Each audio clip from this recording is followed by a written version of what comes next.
Hello बच्चों, चलिए प्रश्न को पढ़ते हैं। यहाँ पर लिखा विभव मापी द्वारा E1 भागे E2 ज्ञात करने के प्रयोग में एक सेल के लिए शून्य विक्षेप की स्थिति 440 सेंटीमीटर तथा दूसरे के लिए 660 सेंटीमीटर पर आती है, तो E1 भागे E2 का मान क्या है।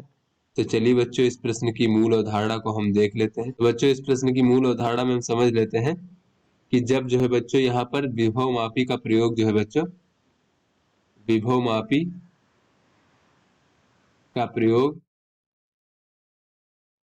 दो सेलों के विद्युत वाहक बलों की तुलना के लिए किया जाता है बच्चों। विद्युत वाहक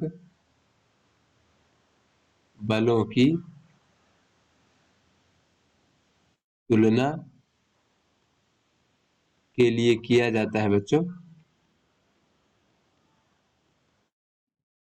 तो ऐसे में जो हमें पहले सेल का जो है बच्चों विद्युत वाहक बल प्राप्त होता है E1 बराबर, ये होता है विभव प्रवणता के। विभव प्रवणता होता है बच्चों की इकाई लंबाई चलने पर बच्चों तार में जो विभव में अंतर आता है बच्चों, या फिर ये कह ले जो विभव घटता है विभवांतर, वही हमारा विभव प्रवणता कहलाता है बच्चों। इस प्रकार से तो ये के विभव प्रवणता के गुणे बच्चों L1। तो L1 क्या होता है बच्चों, ये हमारा शून्य विक्षेप की स्थिति होती है पहले सेल के लिए। तो शून्य विक्षेप की स्थिति। इसी प्रकार से बच्चों दूसरे सेल का जो विद्युत वाहक बल होता है वो विभव प्रवणता के और गुणे L2 के बराबर होता है बच्चों। L2 क्या है, दूसरे सेल के लिए शून्य विक्षेप की स्थिति। तो यहाँ से बच्चों अगर हम देखें तो E1 भागे E2 बराबर हमें प्राप्त हो जाता है L1 भागे L2, इस प्रकार से। तो चलिए बच्चों अपने प्रश्न को हल करते हैं।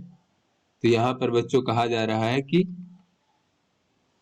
विभव मापी द्वारा E1 भागे V2 ज्ञात करने के प्रयोग में एक सेल के लिए शून्य विक्षेप की स्थिति 440 सेंटीमीटर और दूसरे के लिए 660 सेंटीमीटर पर आती है।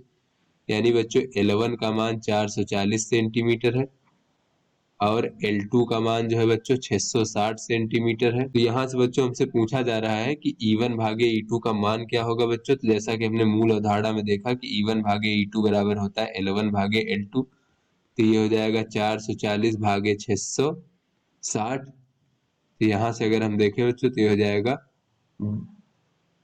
22/33, या फिर इसको हम कह सकते हैं 2/3 बच्चों। इस प्रकार से 11 से काटे तो 11 दूना 22, 11 तिया 33 बच्चों। इस प्रकार से E1 भागे E2 का मान हमें प्राप्त हो गया। तो आशा करते हैं आपको समझ में आ गया होगा। धन्यवाद।